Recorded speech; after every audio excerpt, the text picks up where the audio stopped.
Hello everybody, and thank you for tuning in to the weekly report. No, Janet, we cannot afford more wars. Bloomberg Intelligence recently released an analysis showing that a year of interest payments on the national debt now exceeds $1 trillion. This should have been a wake-up call to Congress and the Biden administration, but it was largely ignored. The political and financial elites' continued failure to acknowledge the dangers posed by ever-growing national debt is exemplified by Treasury Secretary Janet Yellen's comment that America can and must fund both the Ukraine war and the Israel war. As a former Fed chairman, Yellen no doubt thinks it does not matter how much the U.S. government spends as long as the Fed can monetize the debt.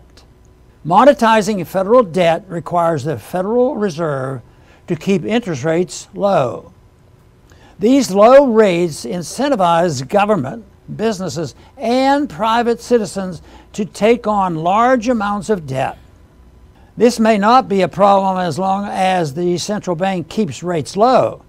However, once the central bank raises rates, many individuals, businesses, and even governments will be unable to manage their debt.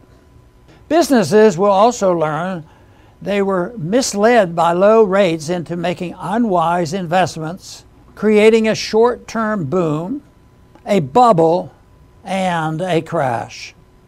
The most pernicious Fed-created bubble is the government bubble.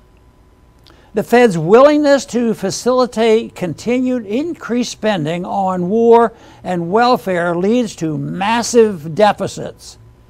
The increased spending and the low interest rates necessary to monetize the debt will inevitably lead to a bursting of the government bubble, followed by a major economic crisis.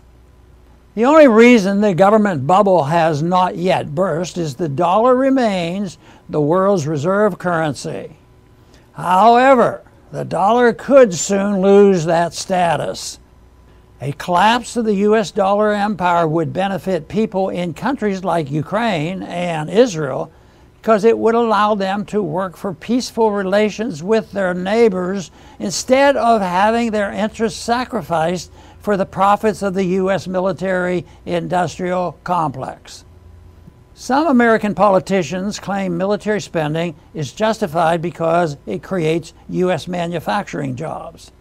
This ignores the fact that a dollar spent creating weapons of war is a dollar that cannot be spent creating products that meet the consumer's needs and wants. The fact that the Fed's modest interest rate increases were difficult for many individuals and businesses suggests that we are nearing an end to the fiat money era that began in 1971 when Richard Nixon severed the last link between the U.S. dollar and gold. The only way to avoid a dollar crisis followed by an economic meltdown is for Congress to stop pouring money into a futile attempt to run the world and instead pursue a policy of peace and free trade with all. This will not only benefit the American people, but people around the globe. Ending the warfare state will free up resources that can be used to support those truly dependent on government programs while we unwind the welfare state and transfer to local charities and religious institutions responsibility for aid to those in need. It is no coincidence that America's transformation from a constitutional republic into a welfare warfare state that seeks to control the people's lives and run the world was not completed until the creation of the IRS and the Federal Reserve. The American people's liberty and prosperity will never be safe from power-hungry politicians and self-anointed world saviors until the income tax is repealed and the Fed is audited and ended. Thanks for listening.